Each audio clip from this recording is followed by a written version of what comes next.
Hello and welcome to Thursday Night Live. I'm your host, Dr. Rita Louise, and thank you all for tuning into the show today. Well, it is a happy Thursday. Not that I really have anything that I'm going to talk about being happy, but it is because it's Thursday and tomorrow's Friday and this week is almost over. Yay! So I was thinking about doing a series about the makeup of the mind. You know, a couple of weeks ago, we talked about the battle for the soul.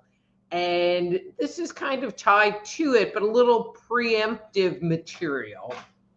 And so when we talk about the mind, there are three parts. There's the conscious mind, the subconscious mind, and the superconscious mind. Now, we're all familiar with conscious mind because that is the part that hopefully you're conscious right now, listening to me talk and processing the information that is going on. And we often think that we interact with the world on conscious levels, that we are in control of our destiny. And we do that because we are fundamentally aware of what's going on and we're making conscious decisions to do something or not do something, as the case may be. However, that's really not what is going on and not how that works for the bulk of people. I'm not saying everyone, but for the bulk of people. Most things that we do actually happen on subconscious levels, and this is what's going on behind the scenes. The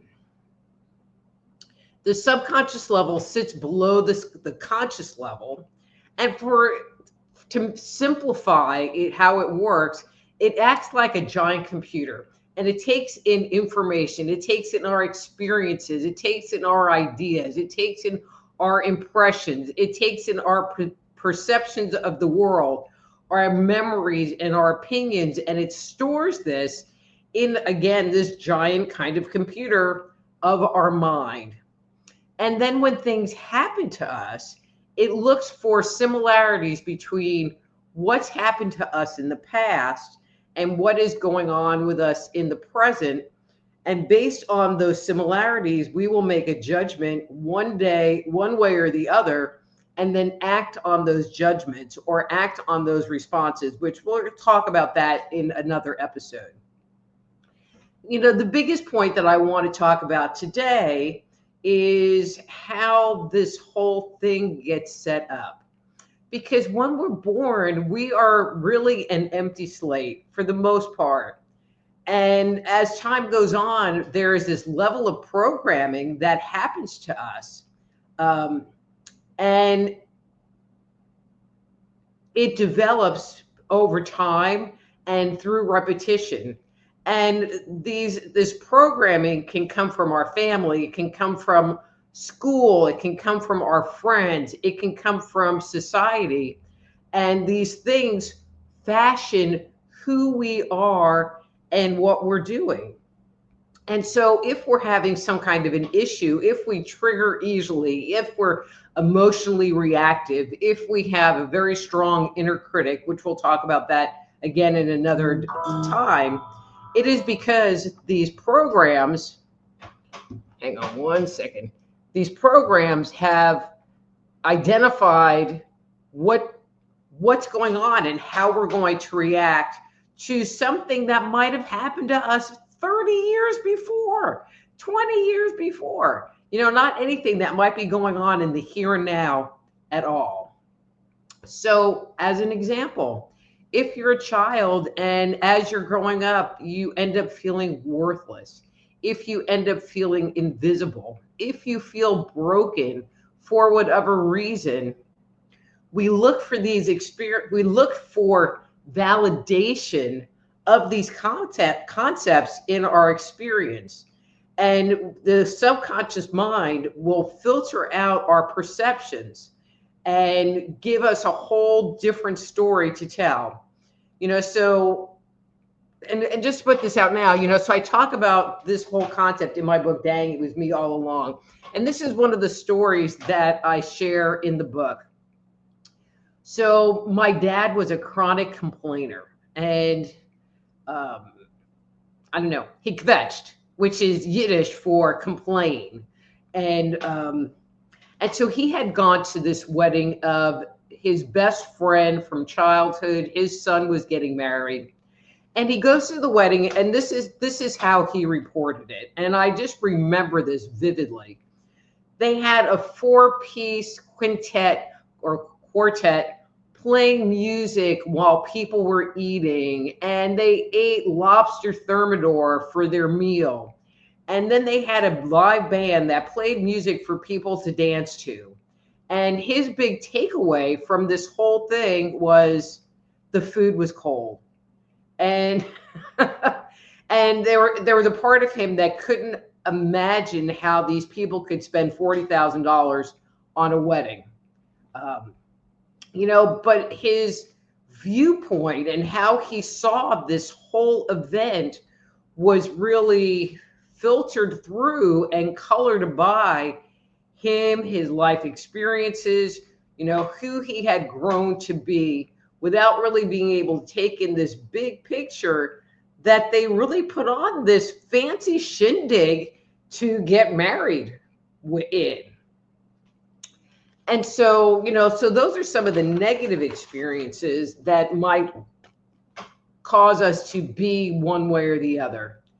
And I give this example, for people that tend to have narcissistic tendencies, and this isn't for all of them, but this is a good part of them. And this is the entitlement part of their personality. Imagine that there's a little kid, and I'm going to share a personal story. So my stepson, when I first started dating their dad, and I was trying to get to know them, and I said, hey, come with me to Walmart. And so we went to Walmart, and he wanted me to buy him a toy. But I was broke. I mean, I was paying for this expensive apartment. I had this really crappy job, and I was broke. And I said, if you can find something for $5, I'll get you that. And so he finds this toy, and we go up to the register, and they scan it, and it was like $25. And I'm like, sorry, dude, can't do it. Can't buy you the toy. And he literally sat on the floor and started to cry. And I really wasn't having anything to do with that. And I was really kind of surprised. But when you talk about people that have narcissistic traits, many times they're the child that is sitting on the floor crying, having a temper tantrum, and they do it and do it and do it until the parents give in and buy them the toy or buy them the candy bar or give into whatever the child wants. And through time and repetition, they learn that having a hissy fit is going to get me what I want.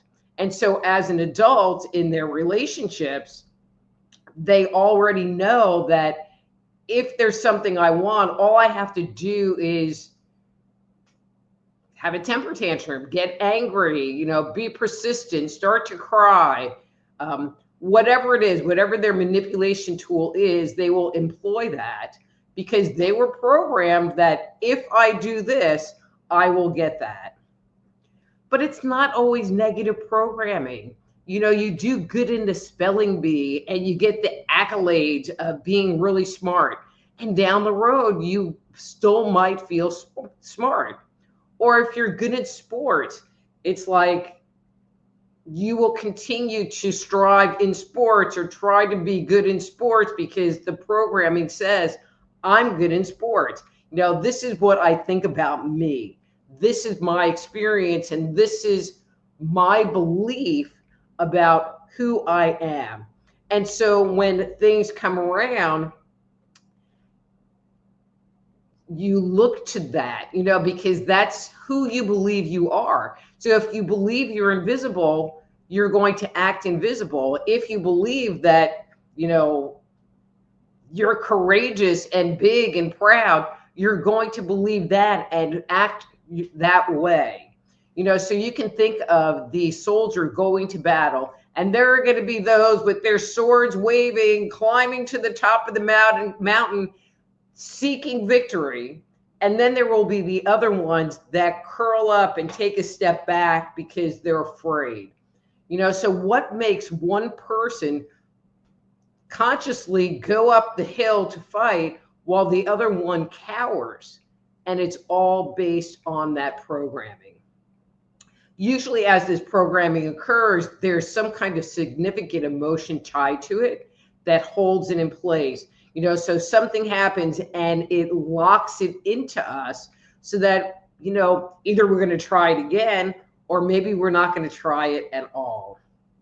But with all of this, that programming, that occurs in the collectiveness of the subconscious mind leaves us feeling a certain way. It leaves us thinking a certain way. It leaves us acting a certain way because the programming we receive causes it. It can be uplifting and empowering and it's inspiring, or it could be a bunch of shit. I'll just say shit. But we're going to dig into this a little bit deeper. And again, this information, if you want to learn more about it, comes from my book, Dang, It Was Me All Along. But before I go, what I would like to leave you with, and it's not what you need to do right now, because you need to stay in your conscious mind so we can do our little session work, but maybe take a moment and become mindful of perhaps some of the programming you've received and how that might be affecting your life. Okay? So before I say hi to everybody, I just want to remind you that if there's things going on in your life and you would like to schedule a private consultation with me, please go to my webpage, soulhealer.com, and reach out to me. This show is also brought to you by the Institute of Applied Energetics. That's appliedenergeticsinstitute.com. And if you go to that website, you can get my free Jumpstart Your Intuition guide, which has information about becoming a medical intuitive counselor, and certified energy medicine practitioner. But there's also a bunch of exercises in there that start you on the road of tapping into your own intuition. Okay.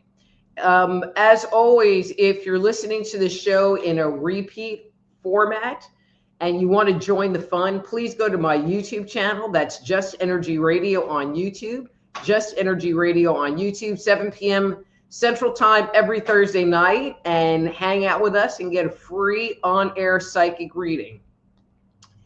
And before I go, I would love it if you guys would go and follow me on my different social media platforms. And these are some of them: Just Energy Radio on YouTube, Dr. Rita Louise -Live on Facebook, Psychic Doc on Rumble, Dr. Rita Louise on BitChute, Dr. Rita Louise on Twitter. And my new one is Dr. Rita Louise on Substack, where I have been posting a lot. I've really been enjoying Substack. Okay, so let me kind of switch gears, say hi to people, but I already noticed, like, you guys, you get here early